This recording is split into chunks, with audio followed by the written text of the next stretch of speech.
您正在收听的是由喜马拉雅出品的多人小说剧《超级女婿》，作者绝人，领衔演播幻音空，制作人妙儿姐，后期林峰。第2287章，看到韩三千被吃下，很多人顿时面面相觑。陆若轩和陆若心两个人也显然被恶之饕餮在盘古府下存活且生吞了韩三千的操作吓得是连退数步。爷爷，这家伙连盘古府都不怕，这也太恐怖了吧。是啊，身体被砍成9段也是可以瞬间恢复的，这简直有些不可思议。爷爷，我们现在怎么办？陆无神也颇为震惊，即便强如他，那也是面对韩三千盘古府的攻势，也绝对小心又谨慎。但是这恶之饕餮却是不躲不闪，受了盘古府当头一斧之后，却依然毫发无伤，这简直让人惊骇万分。此物颇血，不要硬顶，安排所有人慢慢给我撤。陆无神轻声吩咐，同时自己身躯也在缓缓后退。与他一样的是，永生海域的人在敖氏指挥下也慢慢的朝后退去。在这种时候，谁也不愿意去招惹恶之饕餮，只希望在这家伙完全不注意的时候快速开溜，1米、2米、3米，甚至是10几米。一帮人离恶之饕餮越来越远，越来越远。而此时的恶之饕餮在吞下韩三千和莫阳3人以后，似乎颇为的满足，打了一个巨嗝之后，长出一口浑浊之气，下一秒身形一化，又恢复了最早扬身的样子。阿拉，恶之饕餮轻哼一声，目光扫视周围的众人。而此时3大家族和一帮散人也距离他们更加远了。那家伙似乎吃饱了，咱们现在赶紧跑吧。你什么时候听过饕餮会吃饱？我带永生海域的先撤，你带人殿后。说完也不管王焕之是否同意，敖氏当即大手一挥，领着永生海域的人直接能量大开，逃之夭夭。爷爷，敖氏跑了，我们怎么办？陆若轩问。当然也走，不然留在这里给饕餮填肚子吗？陆无神很是不满。可是爷爷，韩三千他……陆若心多少有些不甘心。都进了饕餮的肚子里了，还管他干什么？撤！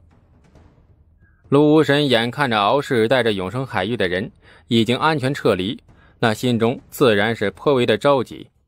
毕竟如果敌方安全撤离，而自己拖泥带水受了损失，那等同于自断胳膊。爷爷，我殿后。陆若轩随即带着陆永生朝前一步。好。陆无神也不再废话，当即大手一挥，带着蓝山之巅的人快速地朝着困龙山之地外围跑去。陆若心眼神复杂地望了一眼饕餮，有些不舍，也有些不甘，但奈何陆无神催促，让他只能咬咬牙，跟着蓝山之巅的人匆忙撤退。3大家族里有2大家族已经撤掉，一帮散人自然也待不下去了。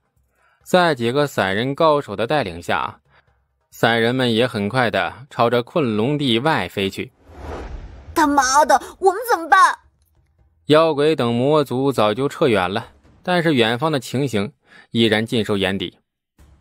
原来这困龙之地不仅有魔龙，更有这恶之饕餮的存在，真是不知该哭还是该笑。青姬长叹一声，唉，可惜韩三千了。魔北天无奈地摇了摇头，这小子有实力，而且也够仗义，如果能领导我魔族，必是我魔族之福。可哪里想到半路居然杀出个恶之饕餮。唉，不过来都来了，魔龙之血咱们拿不到了，咱们给韩三千报仇怎么样？报仇？妖鬼一愣，我靠，青姬，你他妈都疯了，还是犯了花痴？你要给韩三千报仇，那玩意儿连韩三千都一口吞下去了，我们怎么玩？我当然不是找恶之饕餮报仇，而是他们。青姬说完，望向远方正朝着自己这边逃过来的3大家族。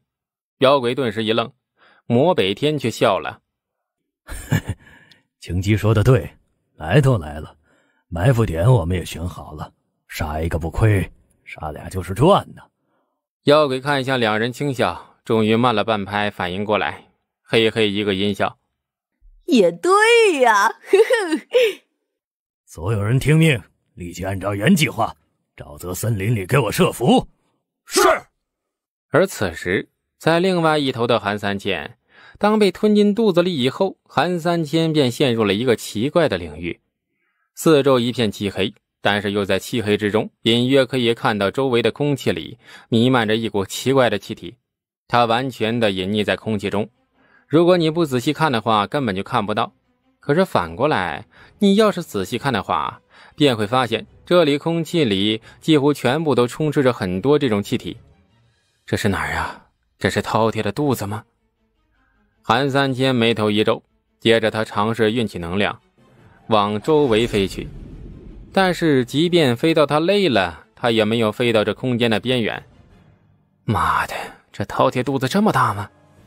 以韩三千的速度，即便能量不足，可是有身法加持的情况下，速度依然很快。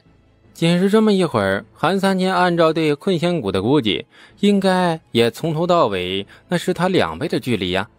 但是超出韩三千所想象的是，即便如此，他也没有飞到饕餮肚子的边缘。本来他还想再次尝试，但是本身龙族之心能量就不是很足，加上这里面很奇怪，来了这以后，韩三千能量不断的在流失。干，难道还真的被饕餮吃了，然后把我消化了成便便？不对呀，饕餮只吃不拉呀，这他妈的到最后连一坨翔都不配当吗？